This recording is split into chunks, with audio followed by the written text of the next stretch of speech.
በእስልምና በህገ መንግስትና በፍትሐ ብሔር በማናቸው ምድራዊ በሆኑ ፍርዶችና ህገ መንግስቶች መመራት እንደማይፈቀድ ያውቃሉ? ከላይ አልኢርሻድ የሚለውን መጽሐፍ ተመልከቱ። የእስልምና ህግጋትን የሚዘረዝር የሚያብራራ ነው። በሸሪያ የሚመራ ብቻ እንጂ በህገ መንግስት እንዲሁም በፍትሐ ብሔር እንዲሁም ምድራዊ ዳኛ በሆኑ ሰዎች ራሱን ለመዳኘት ፍቺን ለመፈጸም ማናቸውም ነገሮች የተያዙ ነገሮች ለመፈጸም ቢሞክር ያ ሰው በአላህ ላይ ያሻረከ ነው ይለናል።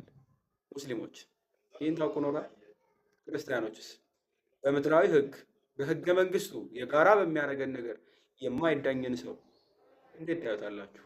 ነገ ሊገላችሁ፣ ነገ ንብረታችሁ ሊነጥቃችሁ፣ ነገ በህይወታችሁ ላይ አደጋ ሊያመጣ እንደሚችልና የሚጠይቀው ማንኛውም አካል ፖሊስም ሆነ መንግስት መብት እንደሌለው ሊከላከልና እንዲሁም ሊዋጋ የሚችል አካል እንደሆነ ሙስሊም ወይም እስልምና የሚለው እምነት ታውቃላችሁ?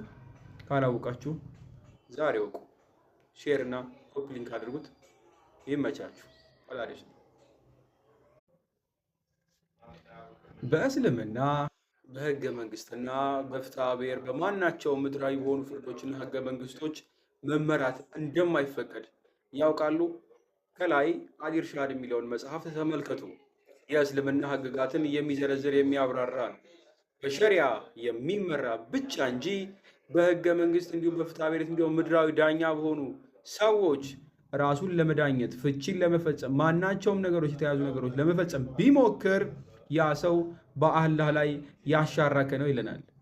ሙስሊሞች ይህን ታውቁ ኖራል? ክርስቲያኖችስ? በምድራዊ ህግ በህገ መንግስቱ የጋራ በሚያደርገን ነገር የማይዳኝን ሰው እንዴት ታዩታላችሁ? ነገ ሊገላችሁ፣ ነገ ንብረታችሁ ሊነጥቃችሁ፣ ነገ በህይወታችሁ ላይ አደጋ ሊያመጣ እንደሚችልና የሚጠይቀው ማንኛውም አካል ፖሊስም ሆነ መንግስት መብት እንደሌለው ሊከላከልና እንዲሁም ሊዋጋ የሚችል አካል እንደሆነ ሙስሊም ወይም እስልምና የሚለው እምነት ታውቃላችሁ? ካላወቃችሁ ዛሬ ወቁ። ሼር እና ኮፒ ሊንክ አድርጉት። ይመቻችሁ። አላደሽ